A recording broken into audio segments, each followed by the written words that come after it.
Welcome in, along with Zach Robinson. I'm Steve Palazzolo, and this is your weekly Georgia recap brought to you by Eckrich, the official smoked sausage of the Georgia Bulldogs. All right, Zach, we got another victory for Georgia. They beat Missouri 40-29, and another game where a lot of the guys that we've talked about here every single week showed up to play. I think on the defensive side of the ball, one of the big stories was the ability to pressure Drew Lock, one of the better quarterbacks in the nation, over 40% of the time. Georgia's pass rush got home as well as any game in this season. Yeah, the big stories were pressuring Drew Lock, getting him off the spot and eliminating the big plays, and they checked both those boxes and did it really, really well. DeAndre Walker off the edge was great. We saw him 8 total pressures, 2 sacks, 2 forced fumbles that were huge in that game. And then we talked about Emmanuel Hall last week, the matchup with DeAndre Baker. He was nowhere to be found, 2 targets, 0 catches. DeAndre Baker shadowed him for most of the game and was going both right and left. So they only gave up 1 pass play over 20 yards the whole game. So they continue to answer the bell, whatever the challenge is that week. They did it again. Score was 43-29, by the way. I misspoke a little bit earlier. So you mentioned, it was the stars. It was Walker, it was Baker, but also Tyson Campbell, the true freshman, before he got banged up, a spectacular play. Strip, scoop, score. I mean, those were game-changing type of plays. And again, every single week we're talking about guys like Campbell, guys like Richard LeCount breaking out. Beyond DeAndre Baker, beyond DeAndre Walker, there are stars all over this defense in the front 7 and in the back. Yeah, and then you toss in another name. Tay Crowder comes in. He has another great game, more snaps this week, but they just have so much depth across the board. Eric Stokes stepped in whenever Tyson Campbell went out, so they just got guys that they can mix and match and just make plays over and over. But that play Tyson Campbell made early on in that game, I thought was a huge statement play just for the overall defense to get settled. Yeah, absolutely was. And then other side of the ball, I think it was just a similar script. Once again, Jake Fromm, when you give him time, can pick you apart. He was fantastic against the blitz, had great numbers against the blitz, and then all of the different playmakers. It's Riley Ridley, it's Mecole Hardman, it's Holloman, all these different guys stepping up and making plays. Yeah, Holloman with another big catch, and then Riley Ridley, probably the best catch and run after the sideline catch in traffic, and then was able to score. But yeah, just played a very steady game, continues to just kind of distribute, and then hits the big shots when he needs to. It was 2 of 4, 81 yards on 20-plus throws. We saw Mecole Hardman, our guy there, run a nasty post route and score on a touchdown. So there's just so many guys to throw the ball to, and he's getting it to him. I posted a video of the Hardman play. I couldn't tell if the safety was trying to read something else or if he just got whooped. It was a little double move, took it to the post, and when Hardman went to the post, the safety went this way. Yeah. And it looked like it was wide open. It was a pretty easy throw for Fromm, but man, I just love Hardman's route running and speed. Yeah. You don't see a whole lot of guys that have quickness and speed the way that he does. Yeah, absolutely. He is able to chew up grass on those guys, and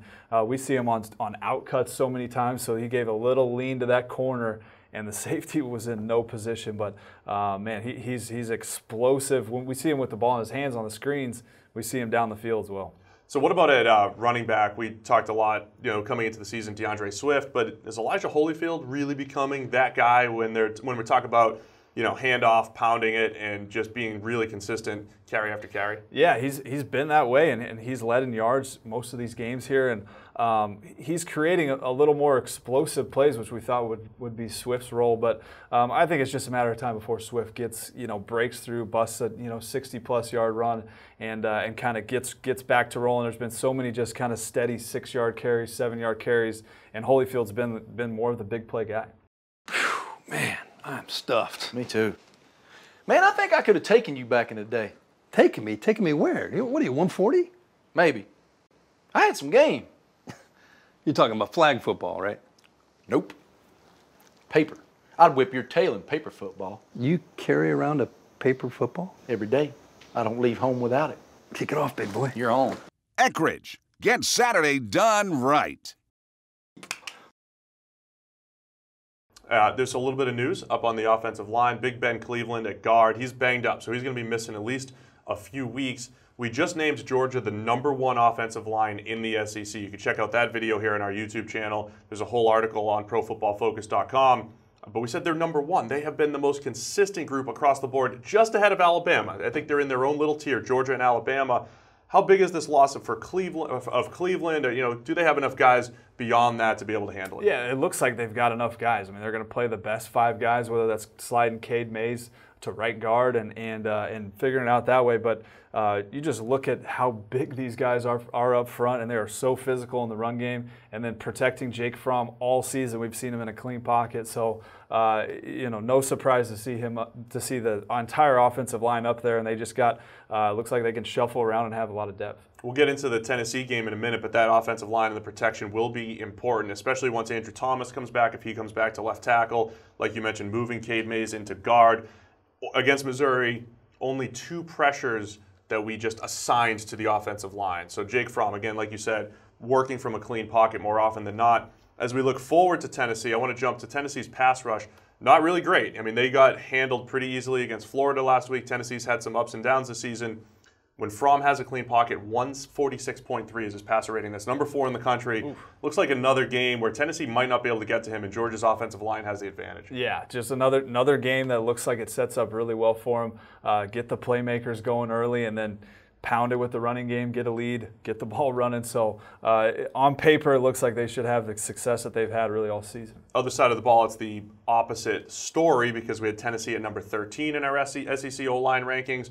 Another DeAndre Walker show. I mean, this is another game. 2 weeks ago, we were talking about the pass rush not being able to get home against Middle Tennessee State because they got rid of the ball so quickly.